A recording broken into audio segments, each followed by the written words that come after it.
Surviving is the same thing as winning. By Please Dial 123. Chapter 21.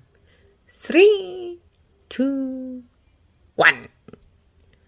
Sakura and Temari both did their villages proud as they stood attentive and serious as Genma announced the first round and warned of no foul play. They looked like Kunoichi in their battle kimonos and visible armor. Kakashi didn't keep his ear to the ground on foreign Genin, but even he recognized the Kazekage's daughter and knew from her former match that she had a wind affinity that she used very easily with her battle fan. Sakura's plan, that they had went over very carefully together, was focused on getting close enough to use taijutsu while making sure she didn't have the distance to sweep her fan. Get in and get close was what it summed up to, and Kakashi had helped Sakura polish her Genjutsu and Earth Jutsu to help with this very thing. The match began, and Sakura didn't waste even a second as Naruto immediately made a ruckus cheering her on in the stands. Temari, recognizing an opponent who wanted to win, did not react much slower. Her fan was off her back and open in a heartbeat, throwing huge wind blades across the arena, even as Genma barely got out of the way. Sakura went right, throwing herself to the side with all her speed she'd gained from Guy. She flicked her wrist and a brace of shuriken went spinning at Temari. The second toss had a brace set to rebound off the wall and come at Temari's side. The blonde cut off her offensive to go on the defensive, spinning in a tight circle and raising a whirlwind of wind around herself that sent the weapons hurtling in every direction. When she turned her fan back on Sakura, she blinked. The Genjutsu had been quick and flawless for Genin. Kakashi could hear a few mutters of appreciation in the crowd as various people recognized how quickly and easily Sakura had cast that discreet Genjutsu. Temari's eyes darted around as she braced her feet and her fan, looking for her opponent. She paused, looking at the trees, as if she'd seen someone. Temari blinked, slowly, carefully, and wrinkled her nose. "Kankuro," she said curtly to nothing. She paused and looked around, eyes hazy even from where Kakashi stood, high above. He watched as she turned, confusion deep set. "I'm practicing?" Temari muttered, fan lowering. A few in the crowd gasped as Sakura crawled out of the earth behind Temari, pulling herself from the dirt as she was pulling out of a pond. Temari muttered something, the Genjutsu glaze still in her eyes, and Sakura wasted no time in getting close and ready, leg coming up to strike at Temari's head.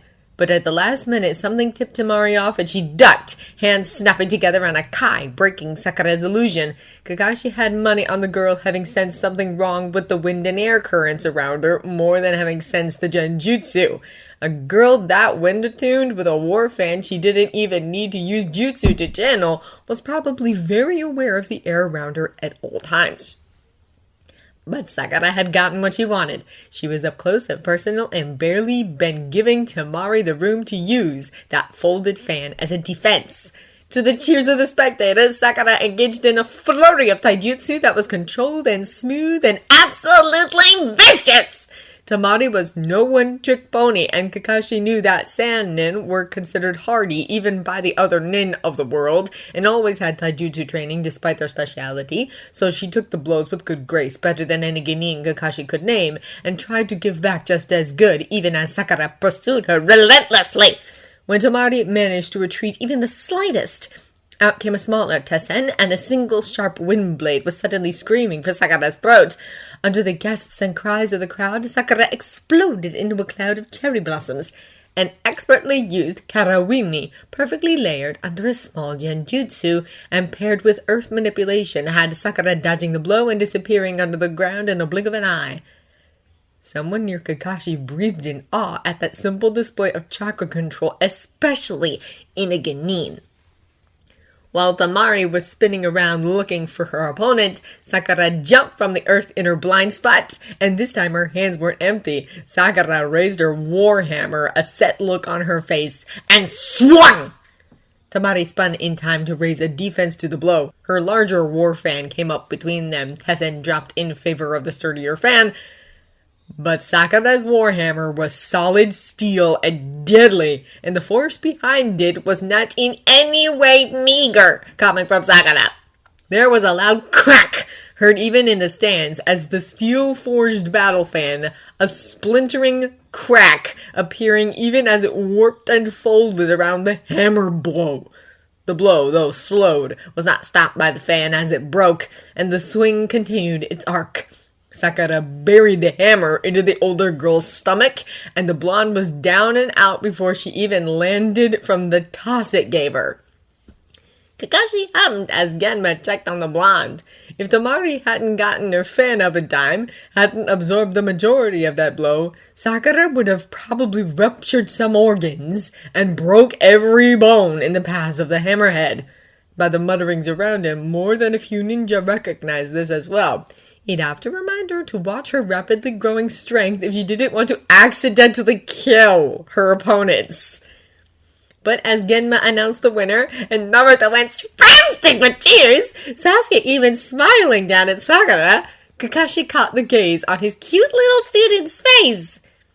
Though there was some pride, there was also a deep-set focus and conviction. Sakura had known exactly what that blow would have done if Temari hadn't gotten her guard up. He'd have to ask her if she'd respected and trusted her opponent enough to block her hit, or if she just hadn't cared if it connected. He thought about his own serious warnings, and how grim he'd been when he sent them off into the tournament today inside. Sakura, his most obedient, and in many ways most intelligent student, was taking him and this very seriously. When she walked up to his side, he still smiled and ruffled her hair. "Good job!" he told her. "Amazing!" Naruto's match was interesting. If he had kept quiet, most people would have oohed and ahed at the types of traps, exploding seals, smoke bombs, even a pitfall somehow. They would have clapped politely when Naruto managed to expertly trip Neji into a trap, even with his all-seeing eyes. Seeing it doesn't mean you can avoid it. There would have been muleless appreciation for his skills at so expertly laying and utilizing wires and kunai and seals. But Naruto didn't keep his mouth shut, and so instead, most of the attention of the crowd was focused on what was pretty much an ideological war down in the ring. Neji yelled out plainly what the Hyuga seal was, airing the Hyuga's dirty laundry, which most people had already known about, but no one liked to speak of, and belittled Naruto in a way that had a few people smiling and agreeing. And Naruto yelled back. He shouted and raged and cursed fate aloud, and everyone hung on to his words nearly breathlessly, because Naruto, when he spoke with his whole heart. Naruto spoke with passion, conviction, and pure empathy. He was golden and bright and adoring. His charisma, Kakashi thought idly, he must have got from both Minato and Kushina.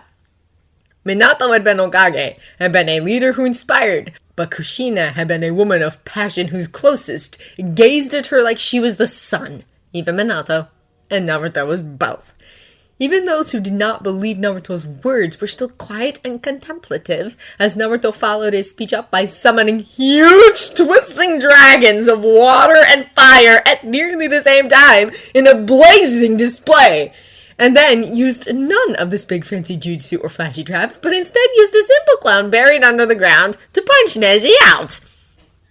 Naruto won, and Kakashi smiled at him when he looked up at his team. Around the arena was applause, but it was odd and confused and wary. They would realize one day what sort of person Naruto was. This was just the beginning. Sasuke's match, in comparison to the other two, was a bit dull. Not that it wasn't full of beautiful footwork and powerful punches. Not that it wasn't a glorious showing of taijutsu, but, well, all ninja had seen taijutsu every day, and it was easy to admire it while still being bored. The audience was a little more enraptured watching Sasuke and Lee bounce off walls and exchange blows in the air. But in the end, there was no exchanging of flashy ninjutsu or traps. There were no great clashes of ideology yelled with born conviction. There was brute strength, but it wasn't as shocking as a warhammer smashing through steel. The match was won when Sasuke used the subtlest of subtle genjutsus. Lee could use his chakra inwardly for water walking and the like, which meant he could disrupt it well enough to break a genjutsu, but he also wasn't as skilled at them as Sasuke was, and all Sasuke needed was the 2 seconds that it would throw Lee off The Genjutsu was one that simply made Lee think Sasuke was 2 feet to the left of where he truly was. Not enough to alarm him, but enough his punches went too wide and he couldn't dodge. Sasuke didn't look up at his team when he was announced the winner, but they all smiled and clapped anyways, and Kakashi could see the way his ears turned pink. "What are you doing?" Kakashi asked. His kids jolted, faces morphing into innocent expressions as they discreetly tucked everything away before they realized it was him. The sound of the crowds above returning to their seats after the intermission was a low rumble. "Just some seal stuff for Sakura," Naruto said. "Seal stuff?" Kakashi raised a brow. "For when she faces Gaara," Naruto said. Kakashi frowned. "That's not a good idea, Naruto. Don't make seals with that boy." "We know what he is, Sensei," Sakura piped in now, voice low and careful. "Then you know you shouldn't be using seals around him," Kakashi said. "Too many things to go wrong." "We thought so too," Naruto said. "But remember what that stupid snake used to knock me out in the forest?" "You mean an advanced seal that someone of Sakura's level should not be using on someone like Gaara without practice?" Kakashi raised a brow. "I found a shortcut," Naruto blurted out. I reworked it. I just finished it last night." Kakashi held out his hand wordlessly, and Naruto handed over a scroll. Kakashi unrolled it carefully and already found it full of sharp black lines. As was usual, Naruto's writing was atrocious, or perhaps genius, and it took a long moment for him to untangle what he was looking at. Kakashi opened his mouth, paused, closed it, and kept reading. He looked it over twice, thrice, 4 times, and then gave Naruto a flat look. "What the fuck?" he asked flatly. "Isn't it good?" Naruto beamed, jittery in a way he got when he was happy about his work. "See, I accounted for the mixing of chakra here, and then the knockout part here, and to make sure he wouldn't die right here." Kakashi watched Naruto point out lines, and even with that tiny breakdown, he had no idea how this whole thing worked. But it looked like it did. "What the fuck?" Kakashi whispered to himself again. He knew Naruto was good with seals. It's why he'd had Naruto help with suppressing the curse seal, why he'd sent Naruto to Jiraiya, why he'd had Naruto helping with the wall defense seals, but this... Naruto had broken down the 5-point seal used on him in the forest, an offensive seal used in combat to interact with other seals, and somehow spread it across paper to be its own standalone offensive seal. Kakashi didn't know enough about seals to know exactly what he was looking at, but he knew it was amazing, and he knew it worked. No wonder the Uzumaki had been so feared. Kakashi rolled the seal up very carefully and held it out to Sakura. When she brightened and went to take it, he didn't let go until she met his eyes. "This is a last resort. Do you understand?" he asked seriously. "Only if... do not use this in your match." Sakura met his solemn look with her own and nodded gravely. "Good job, Naruto," Kakashi said it dead gently. "On your seal and on looking after your teammates." Despite the tension, Naruto beamed. The crowd had been excited for the first portion of the final exam, but with the second round now on, they were practically ecstatic. The civilians barely noticed that many of their shinobi counterparts had not returned to fill the seats they had previously been in. Gaara of Suna versus Sakura of Konoha for the first match of the second round, Genma announced. "Contenders, please come down to the arena." Gaara appeared in a swirl of sand, arms crossed, and face impassive. Sakura entered more casually, measuring her steps carefully and face calm. Kakashi slowed his breathing to match hers. Naruto reached out and grasped Kakashi's hand. Kakashi looked down at the grim little blonde and squeezed briefly. "Go sit with your friends, Naruto," he said softly. Naruto heard the order. He squeezed his hand back and then went to sit with Team 8, making someone grumble as he climbed seats to get to them. Sasuke watched him sit and then slanted a look at Kakashi. "Team 10 looks bored," Kakashi said lightly. Sasuke frowned, but carefully looked at Guy, who was beside Kakashi.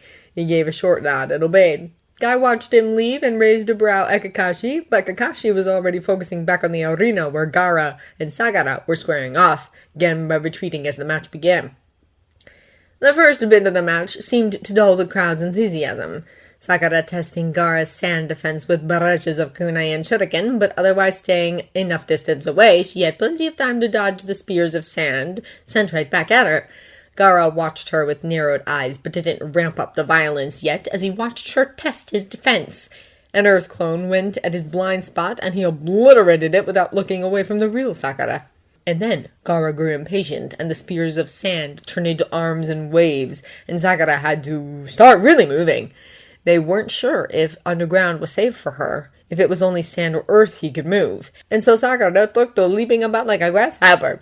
She realized nearly as quickly as he did that Gaara did indeed have to actually focus on controlling all the sand outside of his defense, and so she had precious few seconds to use his own sand as footholds before he could redirect it at her. Sakura didn't have the same natural flexibility Sasuke did, leaning towards a bulkier build, but she did still have speed, especially with the training she had gotten from Guy and Lee. She had stamina too. Kakashi watched their dance and heard a few bored grumbles in the crowd, but he felt entirely on edge. One swipe from the sand and she would be down. She'd be crushed and... "I forfeit!" Sakura called, bright and clear as she leapt over a spear of sand. Kakashi released a careful breath. Good girl. "Winter Gaara!" Genma announced, But Gaara had not stopped the offensive. A spear of sand whirled straight for Sakura's throat, and she dodged, her guard not let down even with her surrender. "I forfeit!" Sakura yelled at Gaara, who kept attacking. The few ninja in the stands got antsy as Gaara seemed to not hear her words. Genma's face was grim from where he was setting the microphone down, legs bracing to throw himself into the ring. And then feathers were falling from the air, and the civilians started to slump, and Kakashi could no longer worry about Sakura down in the ring with a demon. "So, it begins." Kakashi clenched his hands.